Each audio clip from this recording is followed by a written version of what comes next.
El deporte tomado en serio es como la guerra, pero sin tiros.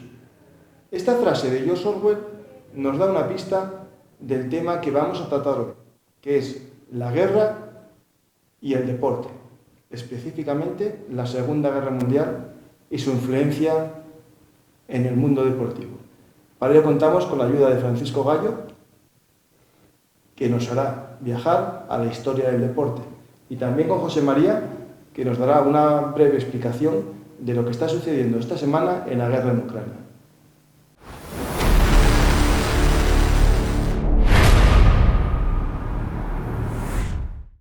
Antes de comenzar este viaje en el tiempo, os voy a recordar lo que la semana pasada os introduje, que fue la guerra en Sudán.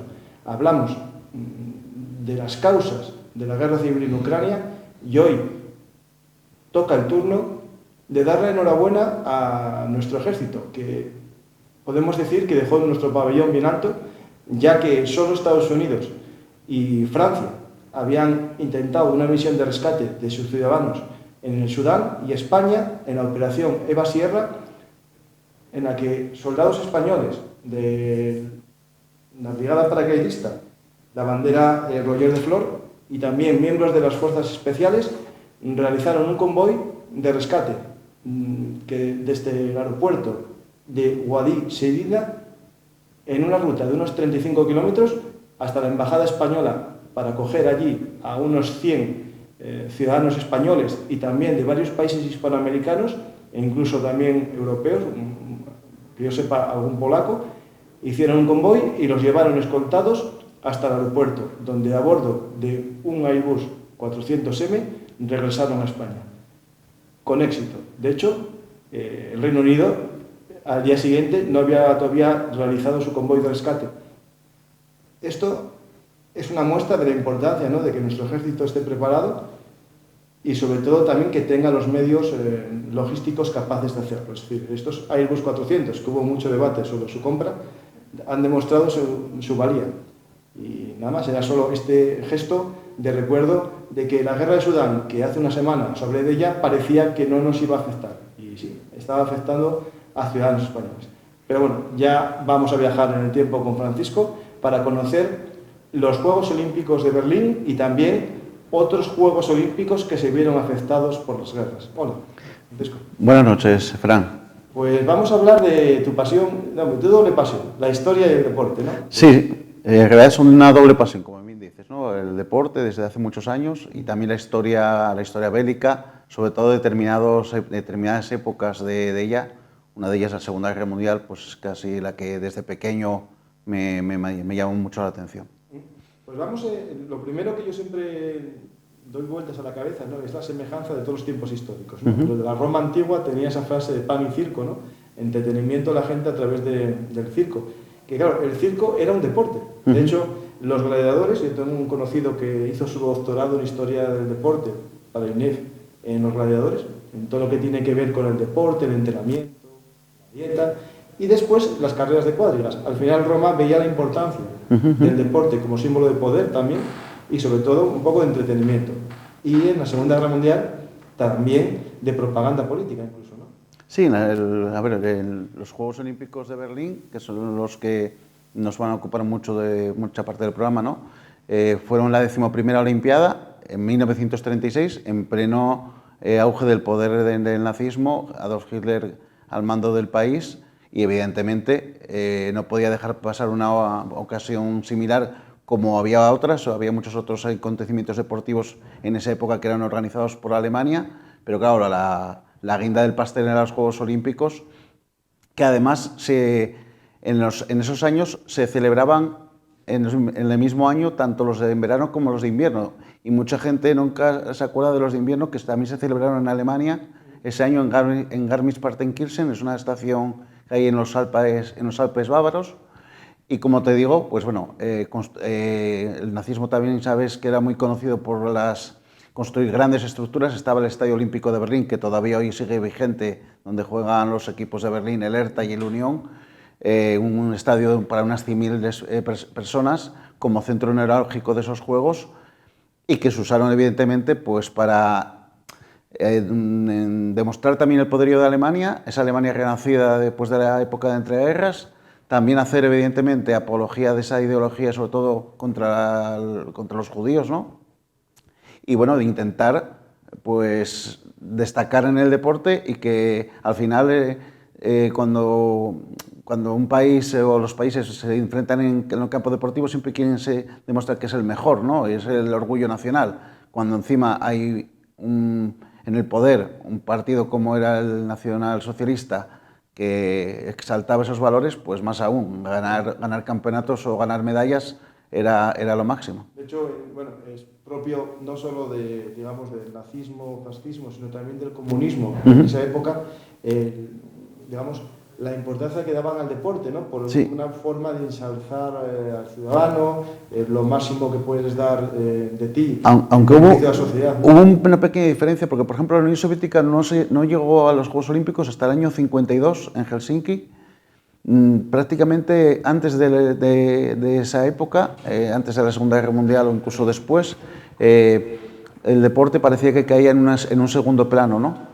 Pero luego sí que es verdad que evidentemente a partir de los años 50 en la Guerra Fría cambia un poquito el planteamiento de los dirigentes soviéticos y quieren también pues destacar, sacar evidentemente buenos resultados y demostrar esa superioridad, sobre todo frente al gran enemigo que era Estados Unidos. Pero a ver, como yo siempre digo también, cuando hay unos Juegos Olímpicos o un Mundial de Fútbol o un gran acontecimiento deportivo, siempre es un motivo de propaganda para el país organizador. Evidentemente no es lo mismo una propaganda democrática o de un país democrático que de una dictadura, pero también se vio en los Juegos Olímpicos de Moscú y también hubo boicots, igual que los hubo en Los Ángeles 84, y aquí tuvimos evidentemente el boicot de España, de la España republicana en el año 36 a los Juegos Olímpicos de Berlín, y también de atletas judíos que no se quisieron presentar con sus países. Eso hay que recordarlo, que uno de los pocos países que hizo boicot fue la España de la España que había. Es decir, es cierto que la usaban un poco todos como arma política, siempre fueron las Olimpiadas un arma política. Es decir,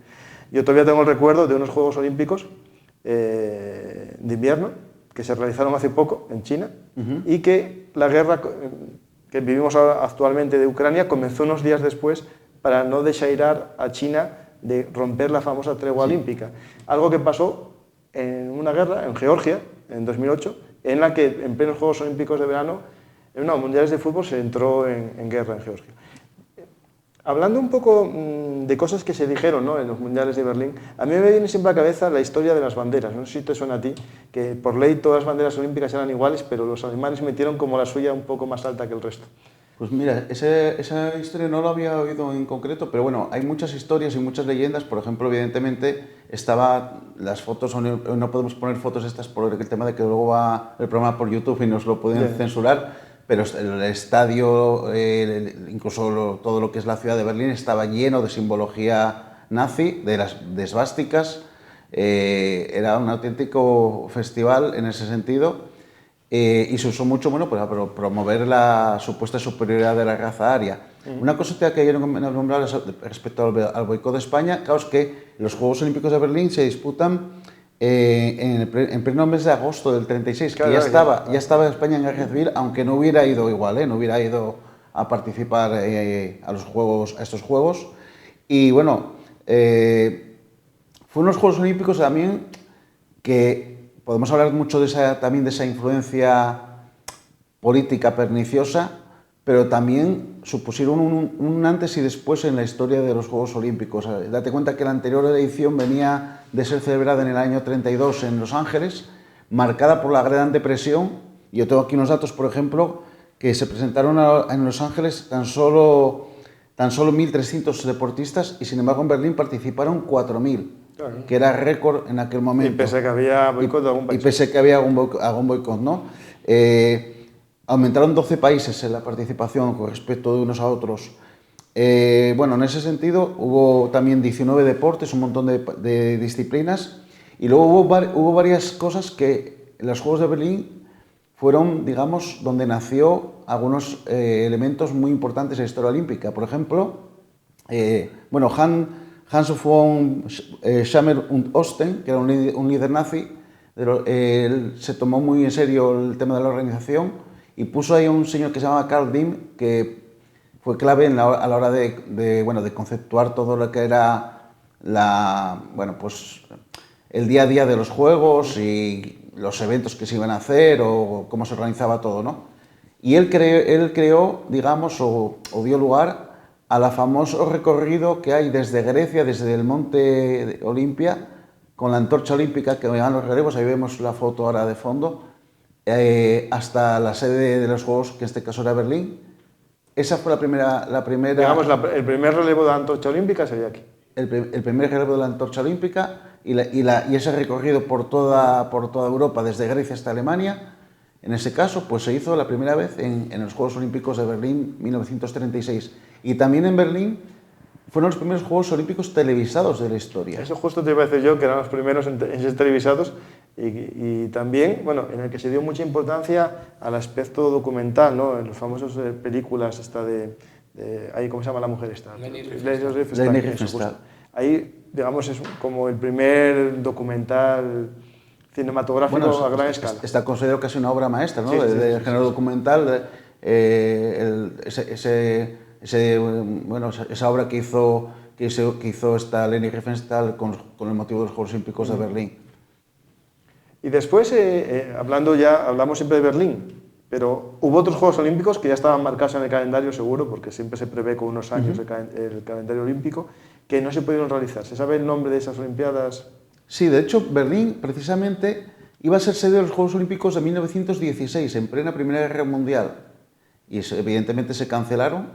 Luego, 20 años más tarde, en preludio de otra guerra, lo que es la vida y la historia, ¿no? Pues tendría su oportunidad. Pero había otros juegos, de hecho tengo aquí la chuleta porque fueron varios.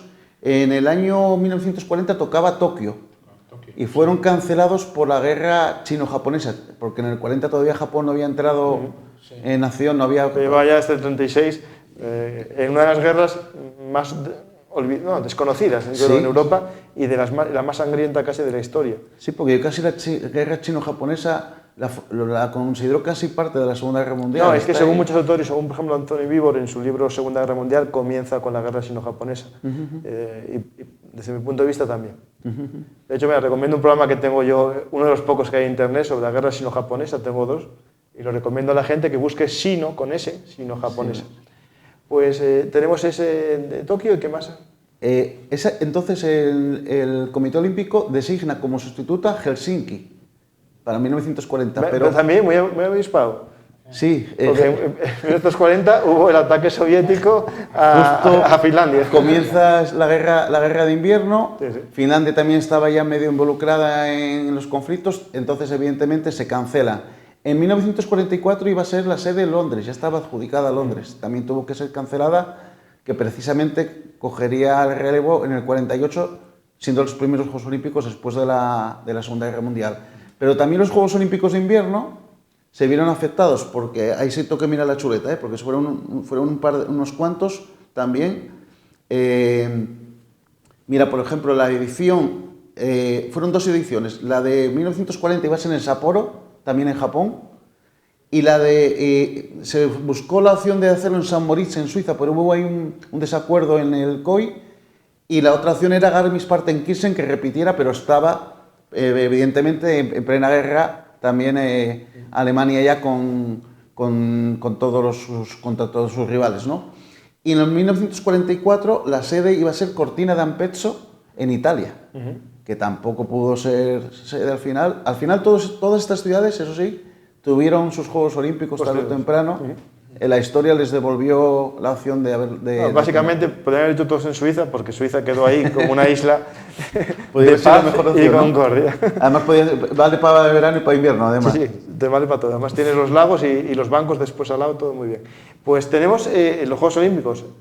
Yo creo que, aparte de la televisión, el cine, bueno, Hitler en las fotos, ¿no?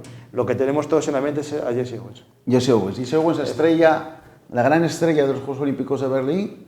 Hay muchísimas leyendas sobre Jesse Owens, que si Hitler se fue enfadado y no se quedó a la entrega de premios de alguna medalla.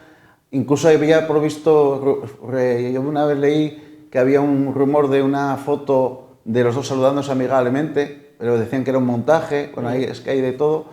Pero sí que es verdad que Jesse Owens y bueno, el resto de la delegación de Estados Unidos, sobre todo en el atletismo, la delegación de atletas negros, pues evidentemente fueron imbatibles para los alemanes y para el resto de competidores. Ahí vemos, por ejemplo, el podio de la prueba de longitud, que Jesse Owens quedó oro.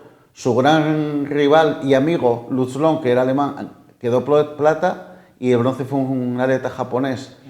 Y bueno, luego hay muchos comentarios, ha habido muchos testimonios del propio Jesse Owens, de la familia. Él decía también que la gente en Berlín le trataba muy bien cuando a él y al resto de sus compañeros cuando paseaban por la ciudad. Sin embargo, que se sentían más discriminados y peor tratados en Estados Unidos. Esto hay que recordarlo, que la gente, claro, a lo mejor ahora tenemos una visión muy distinta de la realidad. Es decir, bueno, la segregación racial en Estados Unidos en esta época era muy grande y existían leyes de prohibiciones de muchas cosas. De hecho, por ejemplo, ahora el cine quiere cambiar la historia y se ven películas en las que soldados afroamericanos combaten con soldados, digamos, caucásicos, ¿no? Y eso está prohibido por ley. En Estados Unidos las unidades luchaban por separado y, claro, había segregación. Y él era famoso y tal, pero sufriría en el estado en el que vivía la segregación que tenían sus conciudadanos de origen afroamericano, igual que él.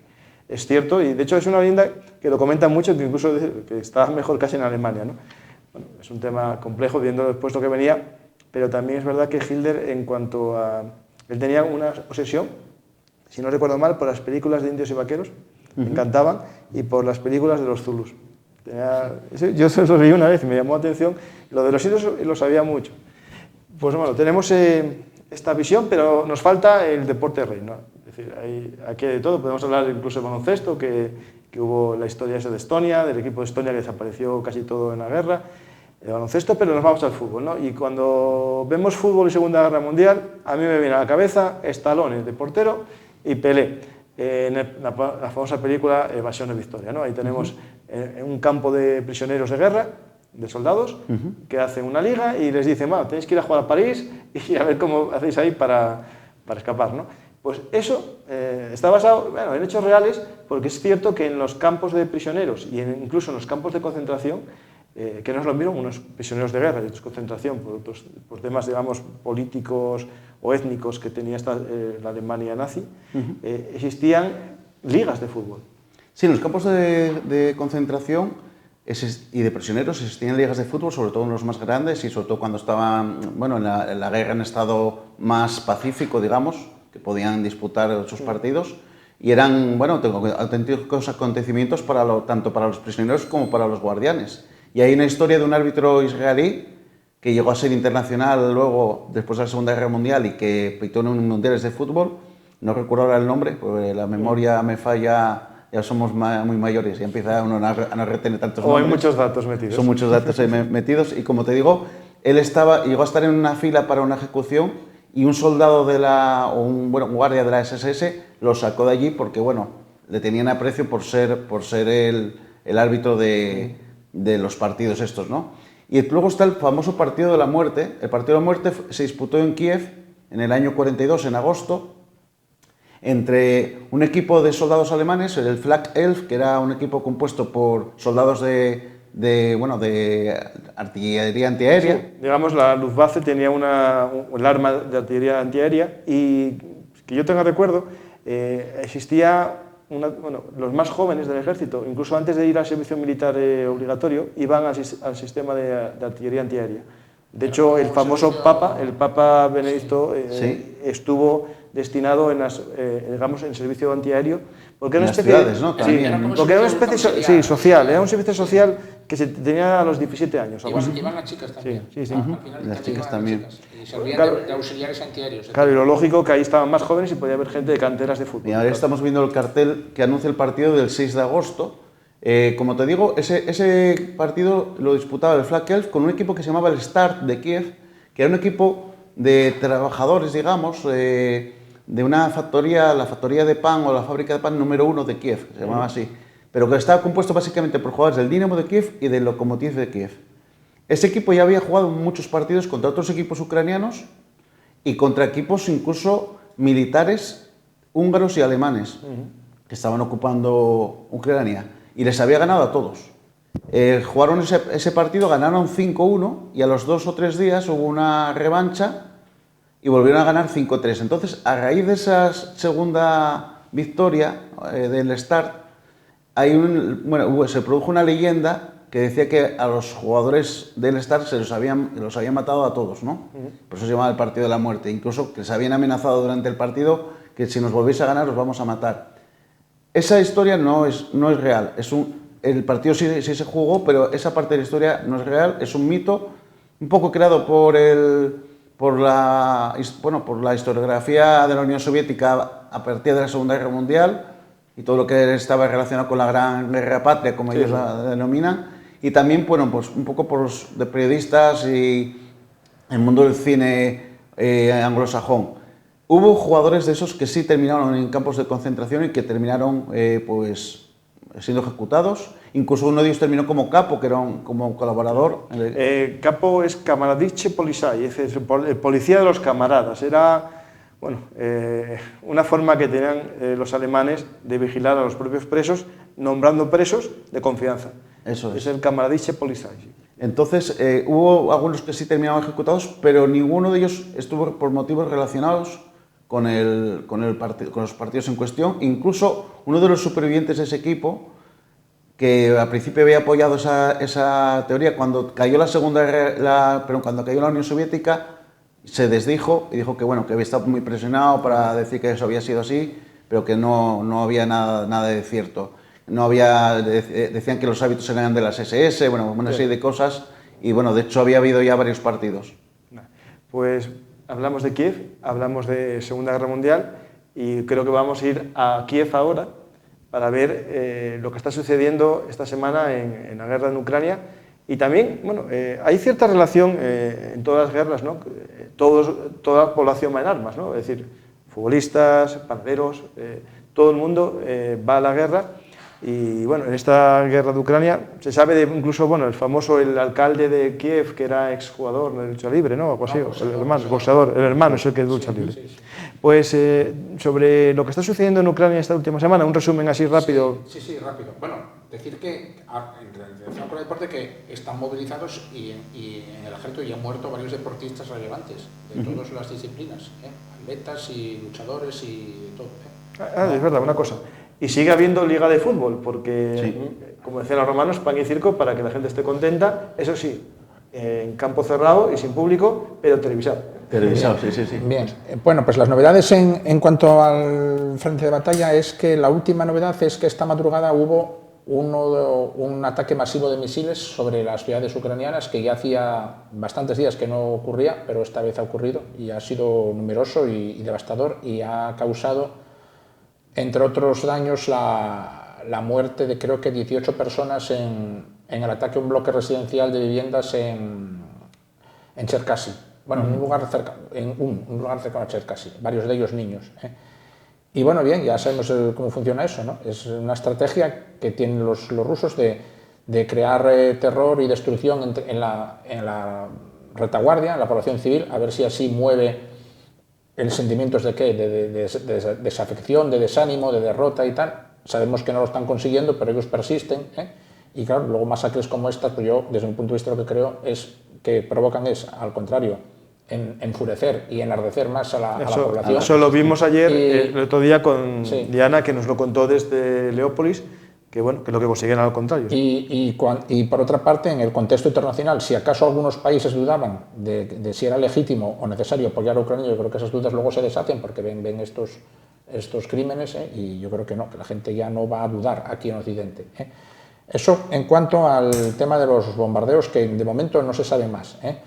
Y luego, en lo que es la lucha ya en los propios frentes de batalla, bueno, están todos los frentes muy apagados, vamos a decirlo así, porque sigue habiendo combates importantes en sitios donde los lleva viendo desde meses, como Avdiivka y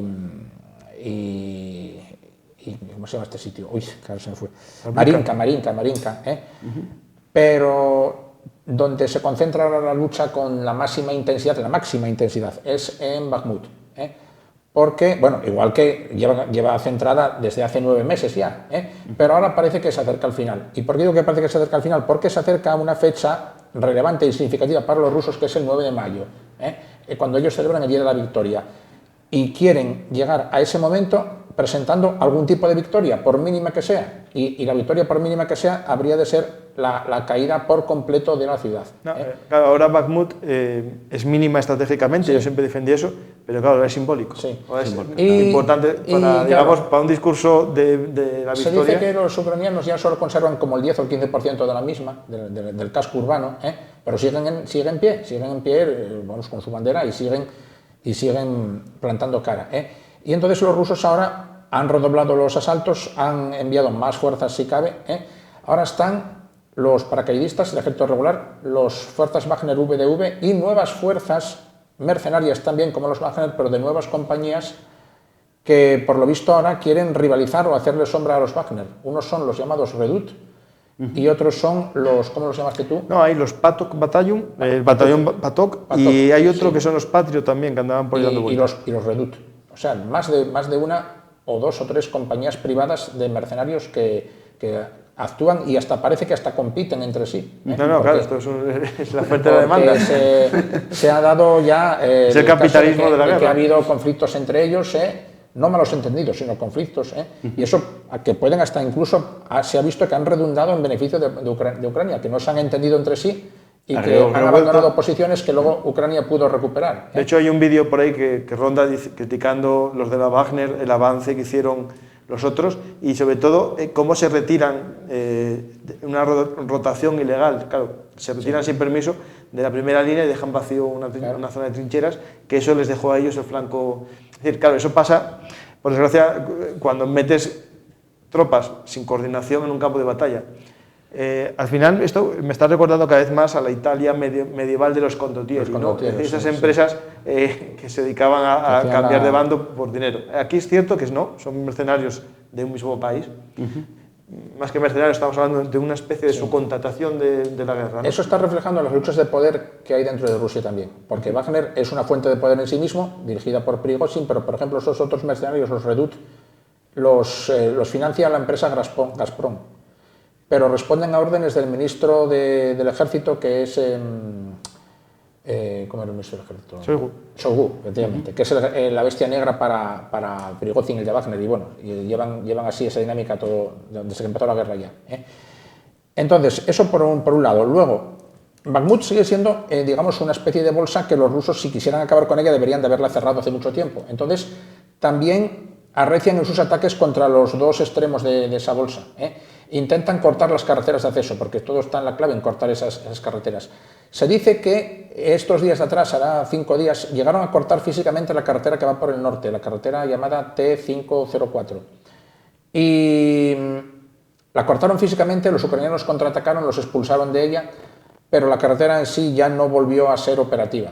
No está cortada físicamente, pero ya no sirve para transportar mercancías ni nada porque están demasiado cerca del frente. También amenazan un suburbio que está por el que pasa esa carretera muy inmediato a Bakhmut, que es Kromove, y las luchas creo que están ya teniendo lugar en las afueras de ese suburbio llamado Kromove. Y una prueba de que los ucranianos ya han renunciado a esa carretera es que volaron un puente de pontones que tenían construido para salvar un desnivel en esa carretera, lo volaron, con lo cual ya creen que por ahí que no van a recibir nada más. Entonces todos los socorros que llegan y refuerzos y logística que llega a la ciudad llega por la carretera del sur, por la T506, la que pasa por Ivaniske, ahí se la mantienen aún. De hecho han llegado imágenes de hoy de un convoy que todavía entró por ahí. Por las otras carreteras, digamos, llamadas secundarias, forestales, pistas de tierra, que están en condiciones pésimas, pero bueno, ahí las tienen. Y luego se dice que incluso que por túneles. Yo no los he visto, pero bueno, hay numerosas fuentes que los confirman. Sí. Y ahora mismo, sea como fuere, de todas formas, el núcleo de resistencia ucraniano se reduce a creo que son dos polígonos de viviendas de gran altura que forman como una especie de ciudadelas. Ellos ahí se han hecho fuertes.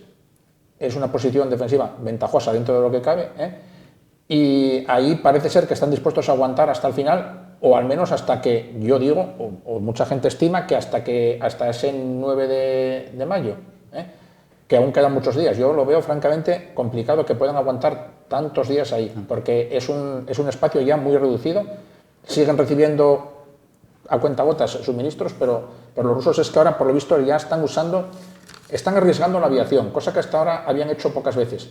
Ellos se han dado cuenta de que sus aviones son muy vulnerables y están usando la aviación, arrojando las bombas aéreas de mayor tamaño con el fin de demoler esos bloques y si no pueden acabar con resistencia, por lo menos aniquilar a los defensores. Se llama desurbanizar el terreno, Sí. que es el nombre técnico para eso. Y en eso estamos, esa es la situación en Bakhmut. Es un compás de espera, hasta el día 9, a ver qué pasa. Pues os mantendremos informados de lo que sucede en el mundo, no solamente de lo que sucede en Ucrania, sino volveremos a ver África, que es otro lugar de interés, y sobre todo un tablero de juego que afecta mucho a España porque es nuestra frontera sur, ¿no? Es decir, al final mucha gente dirá que Sudán no sabe lo que es, no me importa, pero es el Sahel, es la puerta del Sahel, y problemas migratorios o problemas de tráfico de armas, está el terrorismo islamista, está todo en esa zona del Sahel, y si Sudán entra en una situación de estado fallido, tenemos un problema de seguridad en las puertas de Europa. Pues muchas gracias a los dos, espero que vuelvas algún día a hablarnos de deporte. Encantado. O de historia solamente, porque sé que te gusta solamente la historia también. Y José María, también gracias por mantenernos al día de lo que sucede, pero también eso, un día tenemos que abrir el horizonte a nuestras pasiones comunes, que somos los dos historiadores, y podemos adentrarnos en la historia para ver juegos de poder. Pues espero que os haya gustado este viaje a la Segunda Guerra Mundial para conocer un poco los famosos Juegos Olímpicos de Berlín, para que ahora naveguéis por internet buscando más información sobre deporte y poder. Y ya veréis que está muy vinculado. Como decía George Orwell, que para mí es uno de los autores que aconsejo leer siempre, sus dos libros, Rebelión en la Granja y 1984, son unos libros que nos hacen pensar cómo los poderosos juegan con nosotros. Y juegan con ese ojo que todo lo ve, que es las cámaras web y la cámara de televisión.